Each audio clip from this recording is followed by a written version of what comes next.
MSP के काफ़ी नीचे। फार्मर्स को पिछले साल अच्छा प्राइस मिला, 3,000 रुपए के ऊपर के भाव देखने को मिले। क्या आपको लगता है बाजार रिकवर करेगा? क्या टैरिफ को लेकर के अमेरिका के साथ जो डील है उसके बीच के अंदर में क्या मक्का को एथनॉल के नाम पे इंपोर्ट किया जा सकता है? तो राइस चूंकि 2 साल बैन रहा, एक्सपोर्ट नहीं हुआ तो उसका सरप्लस हुआ। अब सरकार ने एथनॉल के अंदर में राइस, एथनॉल इंडस्ट्री ने राइस से एथनॉल प्रोड्यूस करना शुरू किया, इस वजह से भी एक थ्रेट आपको नजर आता है। नमस्कार, मार्केट टाइम्स टीवी में आपका स्वागत है। मैं हूं सुरेश मनचंदा और आप देख रहे हैं एक खास पेशकश। आज इस प्रोग्राम के अंदर में हम डिस्कस करने जा रहे हैं मक्का, साथ ही साथ हम डिस्कस करेंगे शुगर को कि क्या चीनी के भाव बढ़ने वाले हैं, क्या एक्सपोर्ट कंटिन्यूएशन के अंदर रहेगा, और मक्का के प्राइसेस जो कि एमएसपी के नीचे हैं क्या उसके अंदर में कहीं राहत मिलती हुई दिखाई दे रही है। इन सब पर बातचीत करने के लिए इस समय पर हमारे साथ मौजूद है रवि गुप्ता जी। आप एग्जीक्यूटिव डायरेक्टर हैं रेणुका शुगर से। आपका स्वागत है रवि जी। बहुत बहुत धन्यवाद मनचंदा जी। रवि जी, मेरा पहला सवाल आपसे, मक्का के प्राइसेस काफ़ी नीचे, एमएसपी के काफ़ी नीचे, फार्मर्स को पिछले साल अच्छा प्राइस मिला, 3,000 रुपए के ऊपर के भाव देखने को मिले, तो फार्मर्स ने अदर क्रॉप से शिफ्ट होकर के मक्का की तरफ अपना डाइवर्जन किया। लेकिन अब जो रिजल्ट आया वो ये आया कि एमएसपी के काफ़ी नीचे भाव, यहाँ तक कि जो स्टार्टिंग हमने मक्का का प्राइस देखा वो 900 से 1,200 रुपये भी आया, लेकिन अभी थोड़ा सा संभला बाजार और 1,200 से 1,700 और 1,750 रुपये के आसपास बाजार घूम रहा है। क्या आपको लगता है बाजार रिकवर करेगा? और एक और थ्रेट जो सुनने में आता है वो बार बार ये आता है कि क्या टैरिफ को लेकर के अमेरिका के साथ जो डील है उसके बीच के अंदर में क्या मक्का को एथनॉल के नाम पे इंपोर्ट किया जा सकता है? तो मैं आपका दोनों सवालों का अलग अलग जवाब दूंगा।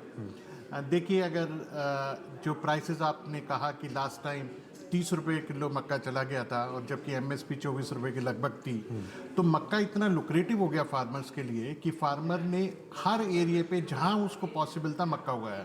राइट। तो इवन अगर आप देखें तो सोयाबीन का कुछ एरिया मक्के में चला गया कि जो कि इसका कुप्रभाव था, मैं ये कहूँगा, क्योंकि हम वेजिटेबल ऑयल एक तरफ से तो इंपोर्ट कर रहे हैं, दूसरी तरफ से सोयाबीन का एरिया जो मक्का में जा रहा है, जो कि एक गलत ट्रेंड था। तो अभी हुआ क्या है उसका कि आज के दिन मक्का जो है 44 मिलियन टन के करीब क्रॉप आ गई है और लास्ट ईयर से अराउंड 6 से 7 मिलियन टन ज़्यादा है। ठीक है। तो ऑब्वियसली एक ओवर सप्लाई का माहौल है और ओवर सप्लाई होने के कारण उसकी जो अपर कैप है वो कर दी है इथेनॉल ब्लेंडिंग प्रोग्राम में, क्योंकि इथेनॉल ब्लेंडिंग प्रोग्राम जो है 20% से ज़्यादा बढ़ नहीं पा रहा है। तो इथेनॉल ब्लेंडिंग प्रोग्राम के लिए जो है मक्के का ज़्यादा यूज़ नहीं हो पा रहा, तो इस करके मक्के की प्राइस जो है वो नीचे जा रही हैं। लेकिन मैं ज़रूर आपको ये कहूँगा कि मैंने मक्के की प्राइस कोई 900 और 1,200 रुपये नहीं सुनी है।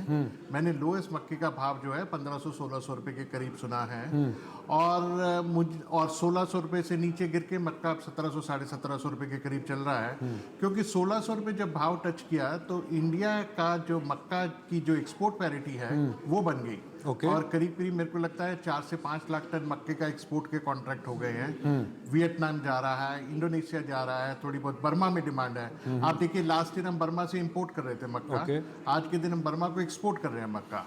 तो एज फार एज मक्का की prices are concern, definitely over supply है, इसमें कोई दो राय नहीं है कि ओवर सप्लाई नहीं है। लेकिन फिर भी क्या मार्केट अपने बॉटम पे है? तो मैं बोलूँगा लगभग बॉटम पे है, क्योंकि 16 रुपये से नीचे मुझे ऐसा लगता है कि मक्के की एक्सपोर्ट की डिमांड और देशों में भी आती रहेगी, मलेशिया में भी आती रहेगी और बाकी सब देशों में भी आती रहेगी। आपने कहा कि ओवर सप्लाई है, क्या इसके पीछे गवर्नमेंट पॉलिसी भी एक कारण आप मानते हैं? क्योंकि अगर हम देखें तो राइस चूँकि 2 साल बैन रहा, एक्सपोर्ट नहीं हुआ तो उसका सरप्लस हुआ। अब सरकार ने एथनॉल के अंदर में राइस को भी अलाउ किया, तो क्या वो एक कारण आप मानते हैं कि राइस अब वहाँ पे पैरिटी वाइज अगर देखें तो मक्का से ज़्यादा चीप पड़ने लगा और एथनॉल इंडस्ट्री ने राइस से एथनॉल प्रोड्यूस करना शुरू किया, इस वजह से भी एक थ्रेट आपको नज़र आता है गवर्नमेंट पॉलिसी? मनचंदा जी, मैं इसका जो आपको जवाब दूसरे तरीके से दूंगा। हाँ। कि ये क्वेश्चन नहीं है कि राइस यूज हुआ या मक्का यूज हुआ या शुगर यूज हुआ। अगर सपोज राइस ना यूज होता तो मक्का सरप्लस हो जाता, अगर राइस यूज हो गया तो कम यूज होता तो मक्का थोड़ा ज़्यादा यूज हो जाता। लेकिन ओवरऑल हम प्रॉब्लम को जो है उसका सोल्यूशन ना फाइंड करते। ओवरऑल प्रॉब्लम का जो सोल्यूशन को निकालने का तरीका ये है कि हम एथनॉल की डिमांड ज़्यादा क्रिएट करें। और एथनॉल की डिमांड ज़्यादा क्रिएट करने के लिए हमारे पास कई विकल्प हैं। उनमें से पहला विकल्प है कि हम जो इथेनॉल ब्लेंडिंग 20% पे किए हुए हैं इसको बढ़ा के 22, 23, 24, 25% तक ले जाएं, ताकि सारा का सारा मक्का, सारा का सारा राइस, सारा का सारा जो शुगर सरप्लस है वो यूज हो जाए। ओके। और इसको करने के लिए हमारे पास कई विकल्प हैं। सबसे पहले फ्लेक्सीफ्यूल व्हीकल्स हैं। इंडिया को प्रोत्साहन देना चाहिए कि फ्लेक्सीफ्यूल व्हीकल्स आएँ। उसके फ्लेक्सीफ्यूल्स को लाने के लिए कई मुद्दे अभी जो हैं जिन पे डिसीजन होना है अभी तक नहीं हुआ। फॉर एग्जांपल फ्लेक्सीफ्यूल कार्स पे, फ्लेक्सीफ्यूल व्हीकल्स पे, टू व्हीलर्स पे जो जीएसटी है वो 5% घटा के कर देना चाहिए, ताकि लेने वाले को इंसेंटिव हो। Okay. आज के दिन इलेक्ट्रिक व्हीकल्स पे 5% जीएसटी है, तो फ्लेक्सीफ्यूल व्हीकल पे क्यों नहीं हो सकता? एक वो कारण है। दूसरा, state government, particularly Delhi government को मैं चाहता हूँ, जहाँ पर पोल्यूशन इतना बड़ा इशू है, वहाँ पर स्टेट गवर्नमेंट के लिए जीएसटी जब तक होता है तब तक होएगा, लेकिन state government immediately road tax जो है और रजिस्ट्रेशन चार्जेस है वो फ्लेक्सिबल व्हीकल पे वेव ऑफ कर सकती हैं। ये एक दूसरा तरीका है। तीसरा, हमारे यहाँ पर डीजल की जो कंजम्पशन है वो रफली 3 गुना है पेट्रोल से। ठीक है। हम डीजल में 1 से 3% के करीब जो है इथेनॉल मिक्स कर सकते हैं, ताकि इमीडिएटली इथेनॉल की डिमांड क्रिएट हो जाए और ये सबका सॉल्व हो जाए। ये जो लड़ाई है कि राइस ने ज़्यादा ले लिया या मक्के ने ज़्यादा ले लिया या शुगर ने ज़्यादा ले लिया, आप देखिए ओवरऑल कंट्री के पर्सपेक्टिव से तीनों चीज़ों की सरप्लस है। तो एक को कम यूज़ करने से या एक को ज़्यादा होने से प्रॉब्लम नहीं सॉल्व होगी। प्रॉब्लम सॉल्व होगी जब हम डिमांड को और ज़्यादा क्रिएट करेंगे। तो सरकार को ये सोचना चाहिए कि हम इन सब चीज़ों की इथेनॉल की कैपेसिटी जो आज के दिन में 2000 करोड़ लीटर के करीब है और 20% इथेनॉल डिमांड पर सिर्फ 1100 करोड़ लीटर है, इस 1100 करोड़ लीटर को 1500 कैसे लेके जाएं, 1600 कैसे लेके जाएं, ताकि जितनी भी सरप्लस चीज़ें हैं वो देश में ही कंज्यूम हो जाए। शुगर की आपने बात की, अभी अश्विनी जी को हम सुन रहे थे, अश्विनी श्रीवास्तव साहब को, तो उन्होंने कहा कि अगले साल भी एक्सपोर्ट के लिए इंडस्ट्री को रेडी रहना चाहिए, शुगर इन सरप्लस। तो शुगर केन से जो एथनॉल बन रहा है एक चीज़, और शुगर इटसेल्फ, आपको क्या लगता है इन दोनों का फ्यूचर क्या रहने वाला है? क्या आपको लगता है कि शुगर अगर ज़्यादा प्रोड्यूस होगी तो एथनॉल जो है उसका पूरा बर्डन जो है वो शिफ्ट हो सकता है राइस के ऊपर पे भी और मेज़ के ऊपर पे भी, ताकि वहाँ पर एक प्राइस की पैरिटी आ जाए, कम से कम फार्मर्स का जो क्रॉप है वो एमएसपी के नीचे नहीं बिके? ठीक है, 1600 रुपये या 1700 रुपये का अगर भाव है, इंटरनेशनल डिमांड निकल रही है, लेकिन फार्मर के पास तो वही पैसा पहुंच रहा है, उसको 2400 रुपया चाहिए। उसको आप किस तरीके से अंडरस्टैंड करते हैं? देखिए, जो क्या है कि शुगर लास्ट ईयर हमारे लिए करीब लेट से 29.5 मिलियन टन की शुगर की प्रोडक्शन थी। ठीक है। और समझो उतना ही कंजम्पशन थी गिवन टेक। तो इस साल शुगर की प्रोडक्शन जो है वो ज़्यादा होने वाली है। ठीक है। करीब किसी से भी आप अलग अलग आंकड़े हैं, अगर मैं बाय एंड लार्ज ब्रॉडली देखूं तो करीब 31 मिलियन, 30.5 मिलियन टन की शुगर की प्रोडक्शन होगी। ओके। और 28.5 मिलियन टन की हमारी कंजप्शन है, तो हमारे पास 2 से 2.5 मिलियन टन शुगर एक्स्ट्रा है। ओके। और अगले साल इससे भी ज़्यादा सरप्लस होने का अंदेशा है, क्योंकि इस साल बारिश बहुत बढ़िया हुई है। राइट। ठीक है। राइट, तो अगले साल ऑब्वियसली इससे ज़्यादा होगी। तो जो हम जॉइंट सेक्रेटरी बोले वो बिल्कुल सही बोले कि जो भी हमारे को सरप्लस है वो इंडिया में हमें नहीं रखना चाहिए, उसको जल्दी से जल्दी एक्सपोर्ट कर देना चाहिए। और सरकार ने अपनी पॉलिसी, जो एक्सपोर्ट की पॉलिसी है, इस पर बहुत प्रोएक्टिव होकर सीजन से पहले ही ला दी थी। ओके। ताकि मिलें जो हैं सीधे प्रोडक्शन से चीनी बना के सीधे एक्सपोर्ट में कर दें, तो वो तो कंटिन्यू रहना चाहिए। और साथ में साथ प्रोत्साहन देते हुए हमें इथेनॉल में भी, शुगर इथेनॉल में जो है ज़्यादा शुगर यूज़ करनी चाहिए। और कई मुद्दे हैं मनजिंदा जी, मैं सिर्फ ये तो सप्लाई एंड डिमांड को आपने सॉल्व किया है। एक मुद्दा और भी है, वो है शुगर केन इथेनॉल प्राइसेस का। शुगर केन जूस इथेनॉल की प्राइसेस लास्ट 3 साल से नहीं बढ़ी हैं। ओके। जबकि गन्ने की प्राइसेस निरंतर बढ़ती जा रही है। ठीक है। राइट, तो सरकार को ये भी सोचना पड़ेगा कि हम शुगर केन जूस इथेनॉल की प्राइसेस जो है वो जैसे जैसे गन्ने की प्राइसेस बढ़ी जा रही है उसको एटलीस्ट उसको बढ़ाएं, ताकि इंडस्ट्री में सस्टेनेबिलिटी बढ़े। ठीक है। आज इंडस्ट्री 2 तरीकों से मर रही है। नंबर 1, एक तो गन्ने की प्राइस बढ़ती जा रही है और शुगर केन जूस इथेनॉल की प्राइसेस नहीं बढ़ रही। नंबर दूसरा, जो शुगर सरप्लस है उससे वो इतनी, जो इथेनॉल की डिमांड इतनी इतनी लिमिटेड है, आई वुड से इतनी कंस्ट्रेंड है कि जो डिस्टिलरी हैं वो भी पूरे साल नहीं चल पा रही क्योंकि इथेनॉल की डिमांड नहीं है। Okay. तो एक तरफ से तो लोअर कैपेसिटी यूटिलाइजेशन है और दूसरी तरफ इथेनॉल की प्राइसेस जो है वो बढ़ नहीं रही हैं। इन दोनों को एड्रेस करना बहुत ज़रूरी है। आपने कहा, अगर मैं ओवरऑल प्रोस्पेक्ट के साथ में देखूं, एक तरफ तो हम देख रहे हैं कि फार्मर्स का हित कैसे कर रहे हैं कि एथनॉल की जो यूटिलाइजेशन है उसको इंक्रीज करे। क्या उसके लिए ऑटो इंडस्ट्री तैयार है? क्या आपको लगता है कि अब ऑटो इंडस्ट्री के लिए वो मैकेनिज्म, क्योंकि उनको भी काफ़ी इंफ्रास्ट्रक्चर में बदलाव लाना पड़ेगा, इसके लिए आपको टेक्नोलॉजी चेंज करनी पड़ेगी, आपको इंफ्रास्ट्रक्चर के अंदर में इन्वेस्टमेंट करनी पड़ेगी, एक चीज़। अब क्या आपको लगता है कि इन सारे माहौल के बीच के अंदर में, जहाँ पर मैक्सिको जो कि हमारे ऑटो सेगमेंट का तीसरा सबसे बड़ा वो देश है जहाँ पर हम ऑटो एक्सपोर्ट करते हैं, वो एक बर्डन इंडस्ट्री के ऊपर पे इमीडिएट देखने को मिल रहा है, क्या ऐसे में वो टेक्नोलॉजी बदलने में और उसको एथनॉल के साथ में मैच कराने में सक्षम दिखाई देती है? देखिए, जो फ्लेक्सी फ्यूल कार्स हैं जिसमें इथेनॉल और पेट्रोल इंटरचेंजेबली चेंज किया जा सकता है फ्यूल, वो कोई नई टेक्नोलॉजी नहीं है। ब्राज़ील में कितने सालों से चलती आ रही है, दसियों सालों से, decades over it is happening. तो इसमें ऐसा कोई टेक्नोलॉजी में कुछ इनोवेशन या प्रोग्रेस करनी है, ऐसा कुछ नहीं है। ओके। और इंडिया में भी जो टू व्हीलर्स की टेक्नोलॉजी है, जो जितने भी OEM हैं, वो ऑलरेडी उस टेक्नोलॉजी को जानते हैं और वो they will ready to launch. Now the question is, कोई भी इंडस्ट्री है उसको सबसे ज़्यादा इम्पॉर्टेंट है कि डिमांड है उस चीज़ की नहीं। तो सरकार को और OEM के लिए पॉइंट ऑफ व्यू से भी उनको ये देखना है कि क्या कंज्यूमर वो प्रोडक्ट मान रहा है, क्या कंज्यूमर फ्लेक्सी फ्यूल व्हीकल्स की डिमांड कर रहा है। कंज्यूमर फ्लेक्सी फ्यूल की डिमांड तब करेगा जब उसको कुछ इंसेंटिव दिखेगा। और वो इंसेंटिव कैसे आएगा? मान लो हम GST रिड्यूस करते हैं 5% पे, एक आप अपने व्हीकल लेने जाते हैं, आपको जो बेचने वाला ये कहता है कि सर ये व्हीकल चीपर है और इसमें आपको ऑप्शनलिटी भी, आप 100% इथेनॉल भी यूज़ कर सकते हैं और आप पेट्रोल भी यूज़ कर सकते हैं। तो ऑब्वियसली आपका क्या रिएक्शन होगा एज कंज्यूमर कि मुझे फ्लेक्सी फ्यूल चाहिए।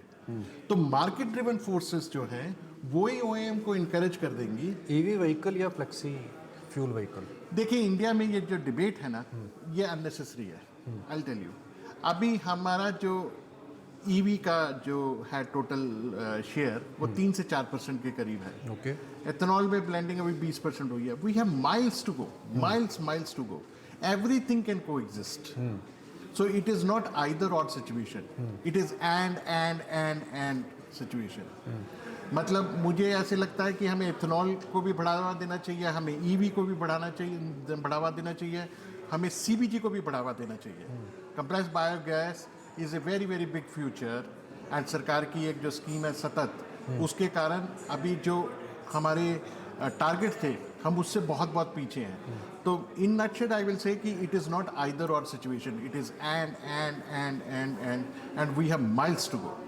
ठीक है, एक और क्वेश्चन यहाँ पर रेज होता है, क्या आपको लगता है कि भारत जैसा देश, उसको फूड ग्रेन से एनर्जी प्रोड्यूस करनी चाहिए? क्योंकि ये भी डिबेट बार बार आ रही है कि अभी तो पिछले 4-5 साल से वेदर जो है वो आपका सपोर्ट दे रहा है, आपका प्रोडक्शन जो है वो इंक्रीज़ हो रहा है। ठीक है, आप एक रिकॉर्ड बना रहे हैं, मेज़ के अंदर आपने एक रिकॉर्ड बनाया, शुगर केन का प्रोडक्शन भी हाई जा रहा है, राइस का प्रोडक्शन भी हाई है। लेकिन जिस साल आपके पास में वेदर कंडीशंस ठीक नहीं होंगी, जिस साल प्रोडक्शन अगर आपका डाउन जाएगा, उस समय क्या आपको लगता है कि बायोफ्यूल वहाँ पर प्रोड्यूस करना, और उस समय पर इंडस्ट्री के प्रोस्पेक्ट से अगर हम देखें तो इंडस्ट्री के ऊपर पे कितना बर्डन उसका, और एंड कंज्यूमर जो उस फूड को कंज्यूम कर रहा है उसके ऊपर पे कितना बर्डन? देखिए, आपको इस चीज़ के लिए मैं आपका जो ध्यान है वो 2 चीज़ों की ओर लेके जाऊँगा।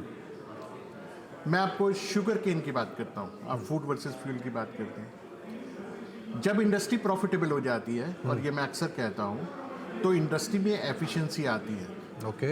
इथेनॉल प्रोग्राम आने की वजह से जो इंडस्ट्री की प्रोडक्शन जो हम 27-28 मिलियन टन ग्रॉस लेवल पे बनाते थे, वो हमने 36-37 मिलियन टन के करीब बना लिया। Okay.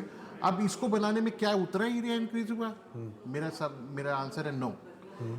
yield efficiency has come. Okay. Because farmer has started adopting good farm practices. Okay.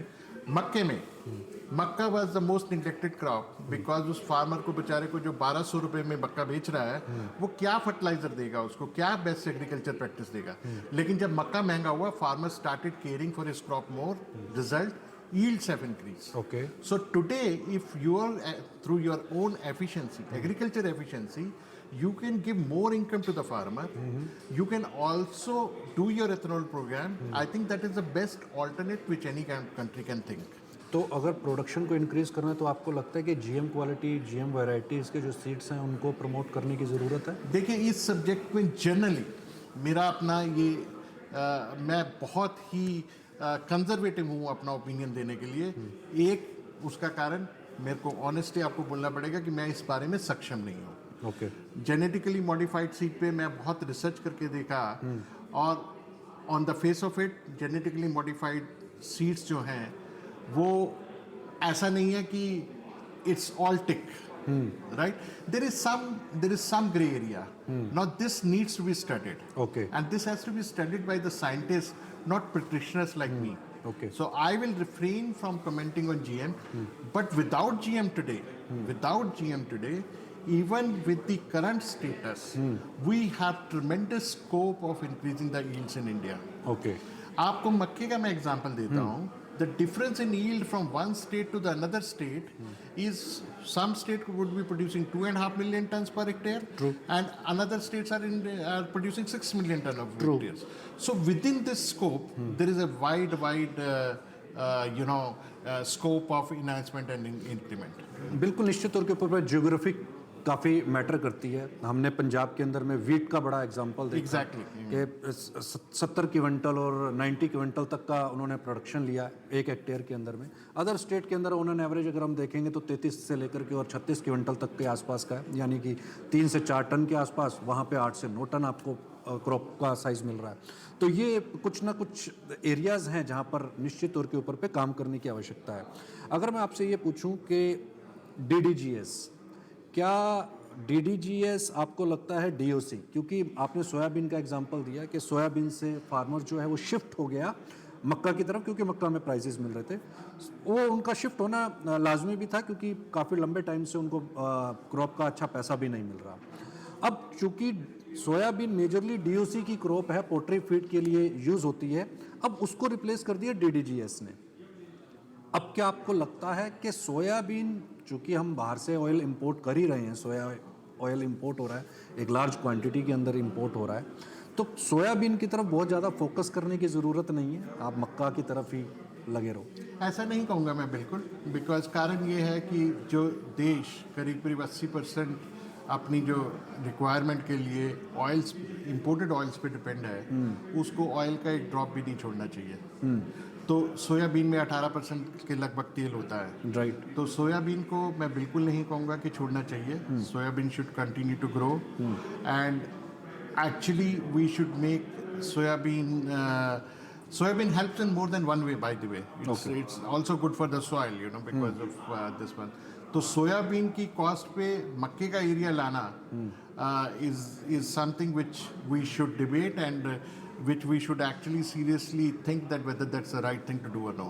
Because in my opinion, the country is short of oil seeds, the country is short of oils, and we should not lose the area which can give us more oils. In fact, soybean, I have another view, and this is what I've been telling the industry also. Our soybean yields have not increased in last so many years. Right. When I started my career in soya industry around 30 years back, I think the yields what they were around 30 years ago, probably nothing much has changed. Okay. We should not only encourage soybean, we should also see that how can we do the yield improvement in soybean. Awareness की कमी मानते हैं किसके पीछे? देखिए awareness industry का साथ, farmer का साथ, इंडस्ट्री और फार्मर का आपस में मिलना, ये सब जो है इसके साथ साथ, और सरकार की पॉलिसी साथ के साथ, ये सब साथ इकट्ठे मिलके जब चलेंगे तब ऐसा होगा। और हमारे पास सक्सेस स्टोरी है ना, आप मक्के की यील्ड देखिए, आप शुगर केन की यील्ड देखिए कि इंडस्ट्री और जब फार्मर साथ मिले तो काफ़ी कुछ हो गया, और साथ में ऊपर से पॉलिसी थी सरकार की। एंड जैसे कि मैं आपको भी अक्सर ये कहता हूँ कि consistent policy of the government is oxygen for the sugar industry, for any industry. तो अगर कंसिस्टेंट पॉलिसी हो गवर्नमेंट की, फार्मर और इंडस्ट्री मिलके चले, तो मुझे ऐसा कारण नहीं दिखता कि हम सोयाबीन में जो है वाटरशेड चेंजेस नहीं ला सकते। शुगर एक्सपोर्ट आप क्या देखते हैं 2025 के लिए, 2026 के लिए? प्राइजेस का मूवमेंट आप क्या देखते हैं? 25-26 में हमारा शुगर का ईयर जो अक्टूबर सितंबर है, 25-26 में सरकार ने 15 लाख टन का एक्सपोर्ट अलाउ किया है, और जिसमें से लगभग 2 लाख टन का एक्सपोर्ट कॉन्ट्रैक्ट भी हो गया है। ओके। करीब करीब 440 से 450 डॉलर के लगभग में, और जिसकी एक्सपोर्ट रियलाइजेशन कोई 37-50 है। तो मेरा अपना ये मानना है कि वर्ल्ड मार्केट तो अपने हिचकोले खाती रहती है, कभी ऊपर की ओर कभी नीचे की ओर, but from the sugar industry point of view, given the surplus which we have, I think it is a good time to do exports.